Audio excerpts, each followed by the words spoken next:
Me bobi bi akwa badba me channel so na nkopon shira so wajebre na wo hemi misro hwehwe mo me hu se wona wo he no nyadodo na subscribe into misro me bon kai say refuse to subscribe to this channel but more than subscribe like video yi na share ma foforo so enya bi nhwe ene ya bepiem ya san aba no de ne aba honorable Ken Japan ntini aba we are for Ken 2028 a lot of Ghana for do na MPP for because of Honorable Ken Japan. So we have better abontiam you say Ghana for do MPP nyina Honorable Ken Japan tina wo. Inti misraw subscribe to this channel, share video yi na nkoma e bedi ano odin ye. Ebe wi ase no be hu kwan fa so a MPP be MPP. The entire Ghana for do na epe Honorable Ken Japan asem no. We hu at the end of this video. Inti subscribe to this channel. We are share na chere wadwen ewo comment section honom misro yenko na yenko hweso bi abeto abonten chere se Ghana for do na aso Honorable Ken Japan se ono no maso na sene se omra me for 2028 o me stand for NPP obombeto amano obedi nkunu so nti yenko hweso be race. One poll released by the research group Africa Policy Lens boldly claims that Dr. Bawumia holds a commanding 70.6% lead, and we'll be interrogating that data here on the Pulse. The other, by Sanity Africa, stirs controversy by placing Ken Japan in front with a whopping 54.1%. Well, the question now echoes louder than ever. Whose numbers should we trust? Well, let me begin by breaking down the data from Sanity Africa survey, and would also bring you reaction from the camp of Ken Japan. That survey is coming up on your screens as we look at some of the key findings they have put together. Well, on our touch screen here, we've just put together some numbers that could help us break it down. Now, when it comes to the delegate surveys report, based on them, they are saying that Ken Japan is leading with 51.4%, followed closely by Dr. Bawumia, 42.2%, from a group called Sanity Africa.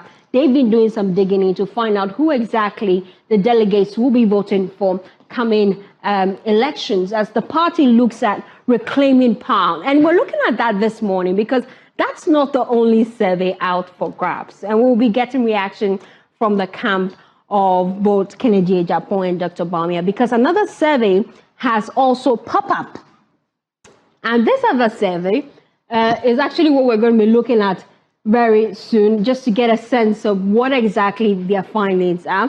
It's by a research group called Africa Policy Lens, and they are predicting a win for Dr. Bawumia. In fact, their number is at a staggering 70.1%. So they actually are of the opinion that after talking to delegates feel that the man for the job is Dr. Mahmoud Bawumia. And then there's Dr. Brian Champon, 3.1%. Educhum is sitting at the bottom with 3%.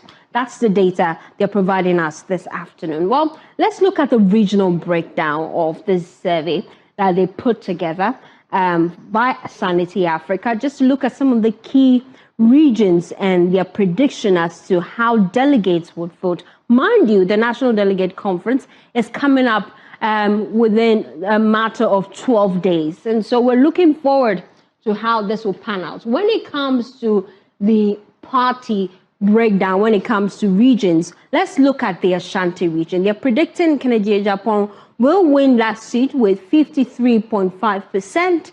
When it comes to the Ashanti region, they're predicting Bawumia would be losing by 29.7%. Brian Champon, they predict 5.1%. And then Yao Osei Duchum, 9.5%. And the others who may be willing to join the race at a later time, they're predicting 2%. So this is in the stronghold of the party, the Ashanti region. And this is the survey that Sanity Africa put together. Let's move on to other regions and get to find out what exactly they found during the survey. In the Eastern region, for example, they're predicting 60.8% win for Ken Japan, Dr. Bawumia 22.9%, Brian Champon 13.7%, Yao Osei Duchum 2.6%, and others 0.0%. That's the prediction in the Eastern region. Well, this is contradicting the figures that the other survey have put together. We'll be going into that shortly. Let's move on now to another region as we look at some of the key findings that this survey has put together.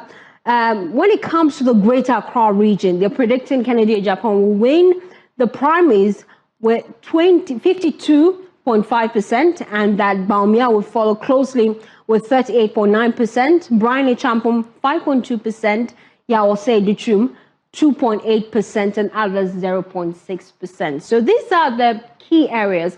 We've taken you to the Greater Accra region, with the Ashanti region, the Eastern region, but what's the finding in the Volta region? In the Volta region, they're predicting a 49.1% win for Kennedy Japan.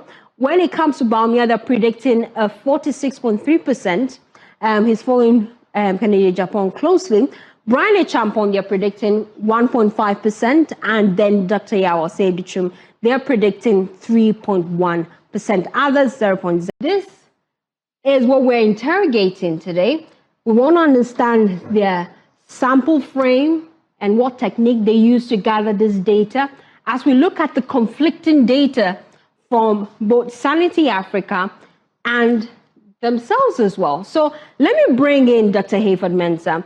He's senior lecturer at the University of Ghana and senior research fellow for Africa Policy Lens. He joins us live on the Pulse. And later I'll also be having a conversation with aide to Dr. Bawumia, who is Miracles Abuaje, as we look at the findings of this group. But let me start with you, Doc, and just get to understand.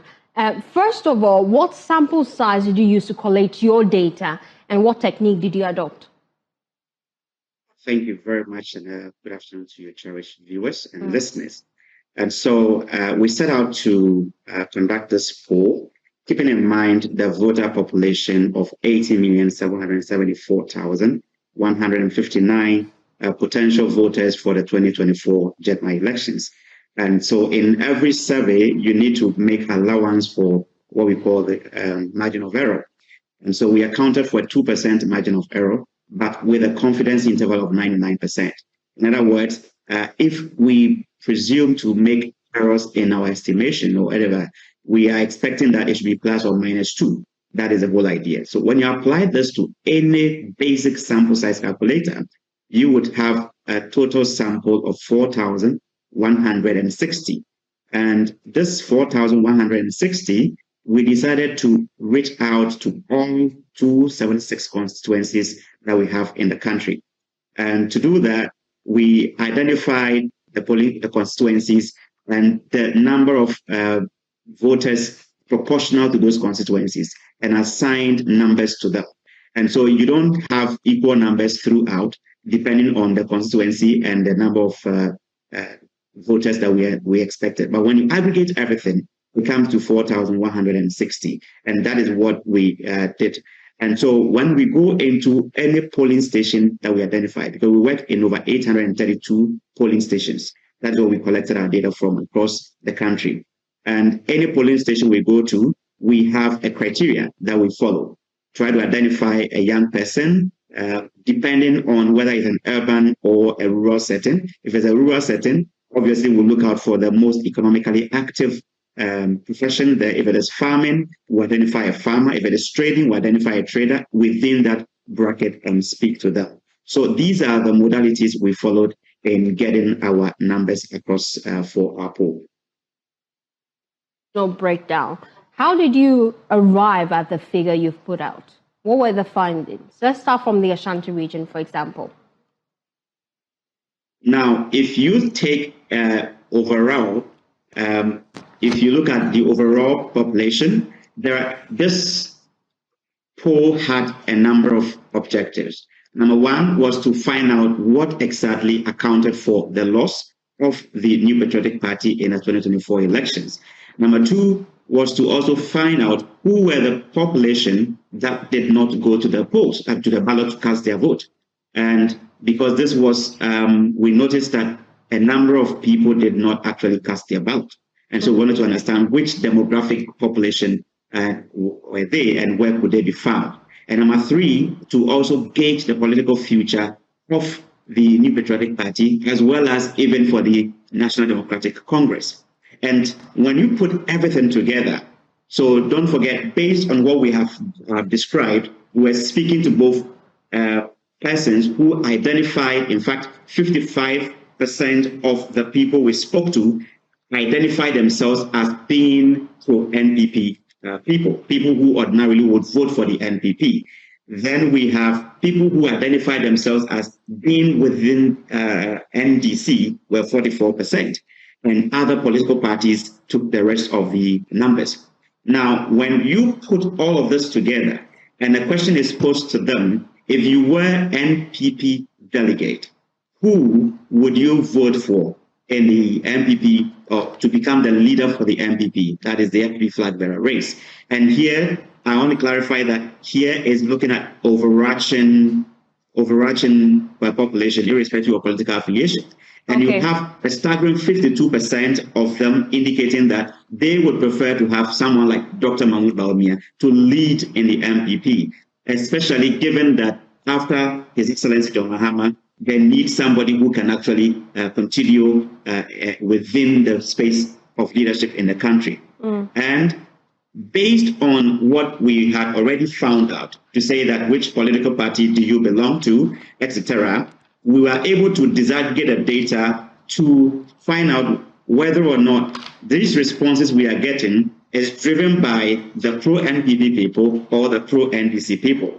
And the data suggests, if you disaggregate them, that 70.6% of persons who identify as NPP, and here it includes persons who said they had actually voted in 2016 for the NPP, people who said they had voted for the NPP in 2020, and some of them actually did not vote for the NPP in 2024 because of other reasons.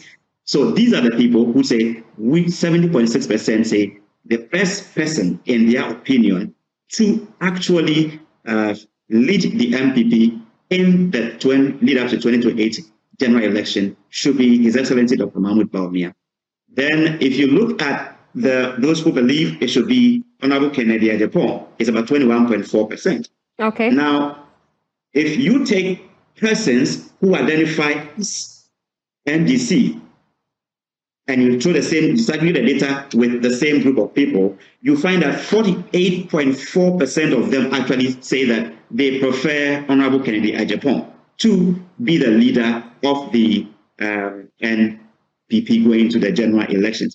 And when you put all the different regions together, interesting patterns evolve. Now, you realize that in the northern regions, i.e. Upper East, Upper West, Northern, Savannah, Northeast regions, it is really a no game for any other political party. It is really tilted, skewed towards His Excellency Dr. Mahmoud Bawumia. Now, when you come to the south, there is some form of, you find especially in the Volta region, there was a real lead for His Honorable Kennedy Ajapong. If you go to a region like the Central region and then Western North region, Kennedy Ajapong is in the lead. In the Hafu region, there was a split of the vote between Honorable Kennedy Ajapong and His Excellency Dr. Mahmoud Bawumia. Now, this sends a signal. We did not just end this here. We did follow up with qualitative interview because we needed to get the whys, the reasons behind the choices of people. Now, let me say this. One important reason that respondents ascribe to indicating that they think Bawumia will be the right person to lead the NPP is the fact that, in their opinion, if you take a look at the performance of NPP in 2024, they believe the performance could have been worse, but for His Excellency Dr. Mahmoud Bawumia.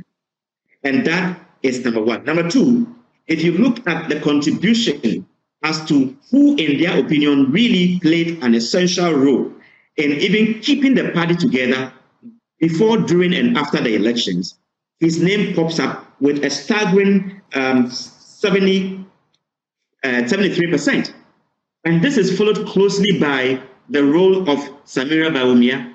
And you look at the other groups within the hierarchy, from national leadership Council of Elders, and many other people, you realize that their contribution and what surprised us is actually the role of MMDCs.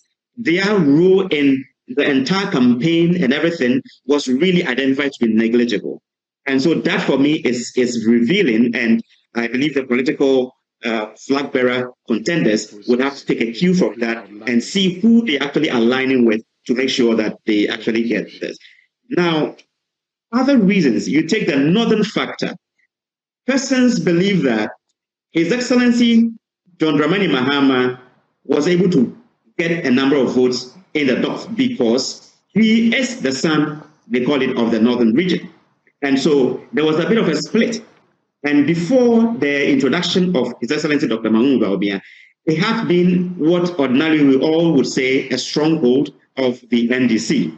But since 2008, when he was introduced to the game, consistently, there has been a steady improvement in the performances of the NDP. Okay. And Doc, you would have to stay with me because I want to explore this further, but something is happening right